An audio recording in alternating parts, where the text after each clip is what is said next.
Saya sambil dia di jalan. Assalamualaikum warahmatullahi wabarakatuh. Selamat sore dan salam sejahtera. Sebelumnya saya akan salam Pancasila, salamnya Profesor Kebangsaan. Kalau saya bilang salam Pancasila, ada semangat mengatakan dia salam Pancasila. Kalau bukan salam ini salam Pancasila. Wah, semangat. Pas apa lo bahasa semangat. Salam Pancasila. Mantap. Saya Riyadi, saya mewakili Bapak Kepala Badan Pemkor, Pak Duwono. Beliau saat ini Pak juga beliau sedang mendampingi Ibu Gubernur sehingga mewakilkan kami. Ketika saya membaca surat dari BNPT, kemudian melihat audiensnya adalah rekan-rekan dari lembaga masyarakatan, petugas lembaga masyarakatan. Saya teringat waktu masih di STPDN tingkat 3 ada kunjungan dari sekolah tinggi. Ada di sekolah tinggi lembaga masyarakatan itu? Oh iya. Ketika kunjungan itu saya lihat pakai seragam juga kan sama kan STPDN. Oh ini apa ya? Oh ini mau sipir. Oh tahu. Jadi kemudian kita makan bersama di meja. Saya bisa teringat menyampaikan wasbang geologi penjenengan lebih paham lah, karena sudah sehari-harinya sudah makan asam garam. Kalau saya juga mungkin bisa, Jawa Timur itu adalah barometernya nasional. Kalau batuk ada dropletnya bisa sampai ke nasional, ya kan? Kalau ada bom kayak di kontribusi terhadap ekonomi nasional juga bisa 5,3%. Lanjut kan? Terus saya bicara ini terus jalannya apa? Terus jalan. Nah, kemudian yang perlu kita sampaikan bahwa kalau deradikalisasi ini kan hulu sampai hilir itu harus selesai. Kemarin saya melihat di Kompas TV itu banyak didikannya nggak selesai. Ini kan kejahatan terbesar kan, semua itu harus bergerak masif. Nggak hanya independen, nggak bisa diselesaikan oleh BNPT sendiri, tidak bisa diselesaikan oleh Densus dan seterusnya. Dan diselesaikan bersama-sama. Yang ini perlu menanamkan pada diri kita tentang ideologi Pancasila, integritas. Ketika saya mengejar dua jabatan ini, apa yang dibilang istri saya? Olah SMA 2, karena ditolak oleh kepala sekolahnya. Tahu karena dia sakit ya? Wah ini kepala sekolahnya kurang wawasan kebangsaan ini. Terus dia bilang saya minta tolong, Om Ju, pasti bisa selesaikan. Saya bilang ke Pak Sekda berkisikan, saudara, Om, ini kalau nggak diterima di SMA, jadi teroris lagi dia, ngebom lagi nanti. Langsung aja diterima di SMA 2, untungnya anaknya pintar. Yang kedua, ada kedatangan lagi disampaikan di saya dengar dari suster bahwa masalah ekonomi. Pak, kalau kita nggak punya pekerjaan, mau makan apa kita? Kita sering diajak lagi ke kelompok teroris. Ini aja, punya istri nggak? Punya kelompok nggak? Bikin kelompok, saya linkkan ke Dinas Koperasi UMKM, ada program Kobuan Koperasi Wanita. Ada bantuan 25 juta. Tak linkkan di sana, bentuklah mereka Kobuan. Ya gitu-gitu mestinya saya kan mesti baru dikasih contoh. Ini kok mesti masalah UMKM lah, masalah masukkan anak ke sekolah. Dan itu karena Islam juga ya, karena itu kan harus bermanfaat tanpa ada tendensi, tanpa ada kepingin diwahkan ya. Senang aja lo melihat ekstraknya tersenyum kan senang. Terus lagi ditolak sekolah di pondok pesantren loh Pak, menolak anak sekolah, nggak gila ini. Karena pendidikan kesehatan kan urusan wajib Pak, yang harus di negara hadir.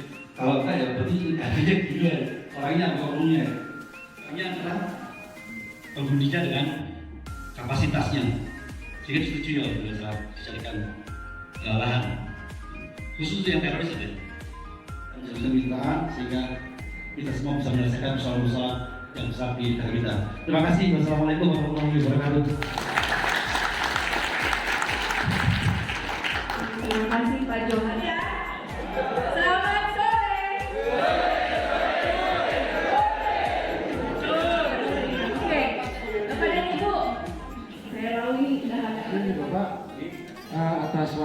saya tertarik dengan kalimat Bapak tadi yang dana miliaran rupiah dari buku kita tadi. itu kira-kira kapan bisa menyentuh sampai keluarga binaan lapas itu? Terima kasih banyak.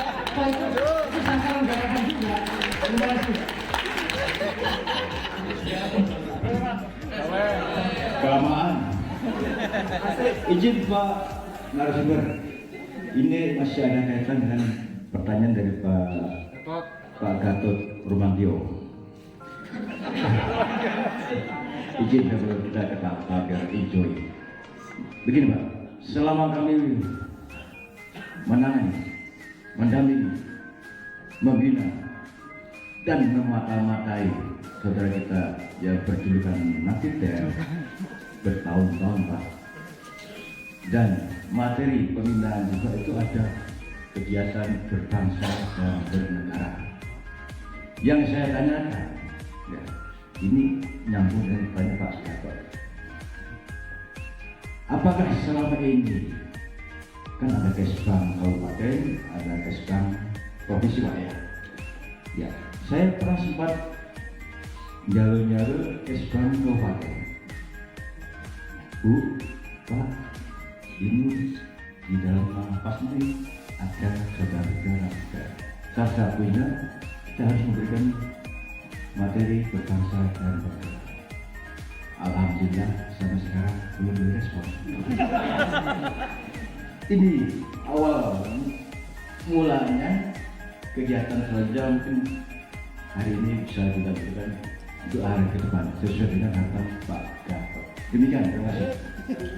Pernah baca di artikel bahwa di Belanda itu semakin tahun yang di penjara itu semakin sedikit karena mereka pakai pola yang sudah di penjara itu dia akan dikerjakan ke panti rehab sos seperti panti beda, sehingga mereka punya apa ya, kayak kembali lagi lah ke ada pekerjaan sosial dan seterusnya. Semakin lama semakin habis seperti itu kan. Kemudian saya ke Kanwil Kumham di Kayun, saya cerita sama Pak Kamil, saya tidak percaya ini, kan kita yang punya anggaran nih. Saya ingin ada kegiatan kalau narapidana yang sudah mulai asimilasi gitu loh, atau narapidana yang baru masuk, kita pekerjakan. Kan kita punya 38 panti rehab sos nih, provinsi. Ada yang menangani masalah lansia, masalah anak nakal dan seterusnya. Dia dipekerjakan di sana bagaimana? Biar mereka punya, oh ternyata begini ya, apa menangani masalah sosial dan seterusnya, sehingga ada hadiahnya sudah terbentuk. Kemudian saya dijari Pak Johan, narapidana di luar negeri dengan di sini beda. Kalau di sana diabetes, kalau di sini masalah perut. Jadi itulah. Ya, saya kedua membahas dari Pak Gatot Nurmantio ya. Tapi saya rasa ini Pak Dekarwo, kumisnya Pak Dekarwo. Tahu Pak ya, Pak Berdiri dulu. Oh iya, salam lah. Saya dulu protokolnya soalnya. Kalau sudah dimulai Pak Dekarwo, wah bisa makan 3 hari kami. Jadi tadi beliau bilang mengajarkan dengan disiplin. Jadi begini Pak, saya kemarin saya mendapat arahan dari Kepala Pak Kesbang bahwa setiap program, setiap kegiatan itu jangan kemudian sering ada di hotel aja, jangan cari cashbacknya doang gitu. Turun ke lapangan.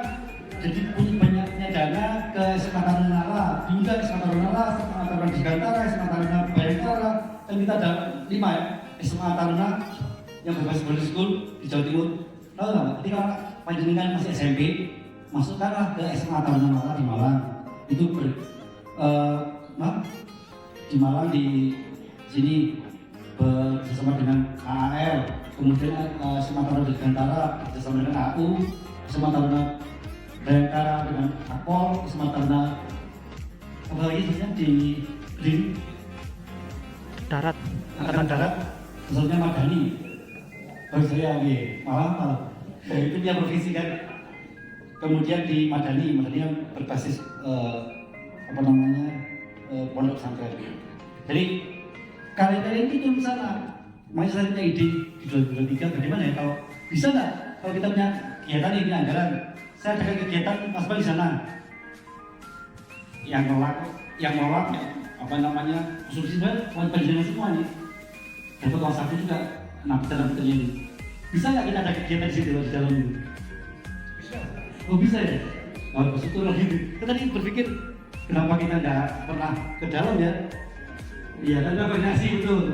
Oh saya mesti jadi ajudan bupati ini kalau ke lapas itu hanya ternyata remisi pas bulan Agustus itu hanya gitu doang, nggak gitu toh keluar.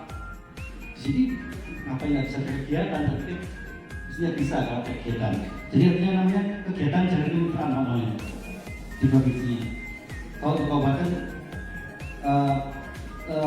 sering sekali jamak mereka menyampaikan tidak diperhatikan bupatinya kurang anggaran, itu namanya kamuflase. Nggak ada negara masuknya duit, kalau nggak bantu lah negara ini. Sedangkan terorisme itu adalah bentuk aksinya, sementara radikalisme adalah paham yang menelatar belakangi aksi terorisme. Sehingga kami tadi melihat bahwa di paparan Bapak itu dalam proses jangan sampai terjadi deradikalisasi itu harus ada namanya wawasan kebangsaan yang bertujuan untuk membangun dan mengembangkan persatuan dan kesatuan, terutama di kami di lapas maupun rutan. Sekedar informasi aja dulu Bapak, bahwa kami lapas rutan ada 39 yang tersebar di seluruh Jawa Timur. Teroris kita ada 31 orang nih Bapak, yang belum NKRI 15 orang, yang sudah NKRI oh ya saya ulangi satu persatu. Jumlah penghuni kita 28.939 orang sejatim di Pak. Terorisnya itu 31 orang, yang belum NKRI 15 orang, yang sudah NKRI 16 orang. Dan di sini rata-rata mayoritas yang berada di dalam lapas maupun rutan adalah warga negara di bawah Jawa Timur dan sekitarnya mayoritas. Dan tidak menutup kemungkinan juga sebagian daripada napiter ini juga ada yang warga Jawa Timur. Inilah yang saya mohon bantuan kepada Bapak selaku Bagas Bampol yang membawai terutama tadi di 38 Bagas Bampol di tingkat kabupaten daerah Pak ya. Dan mudah-mudahan itu bisa menjadi mitra kerja kami Bapak. Mitra kerja dalam arti mendukung maupun memberikan semacam entah dalam bentuk anggaran, entah dalam bentuk kegiatan-kegiatan lain yang fungsinya ini bagi petugas untuk bisa melaksanakan kegiatan pembinaan baik itu kemandirian maupun kepribadian. Itu yang pertama Pak. Terus yang kedua, ini kami juga melihat bahwa proses deradikalisasi yang terjadi saat ini tidak menutup karena juga faktor media massa. Jadi bukan faktor yang lain, jadi kita fokus ke media massa.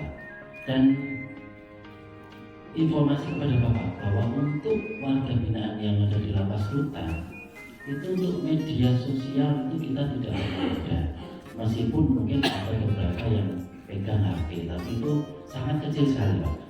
Yang dilihat itu hanya televisi. Sehingga untuk masalah radikalisme terkait dengan masalah paham-paham yang tidak sesuai dengan ideologi Pancasila ini mungkin sangat kecil sekali untuk bisa membuat namanya berpotensi. Memang saya semacam tidak yakin lah Pak kalau petugas kita ini terpapar secara langsung, karena saya yakin juga justru petugas kita memiliki komitmen dan integritas dan memiliki wawasan kebangsaan yang lebih, sehingga bisa meyakinkan kemarin 31 itu 15 bisa menjadi NKRI. Dan yang terakhir Bapak, ini sekedar informasi bahwa tadi Bapak sampaikan harus ada kerjasama terkait dengan pelatihan yang mantan-mantan napiter.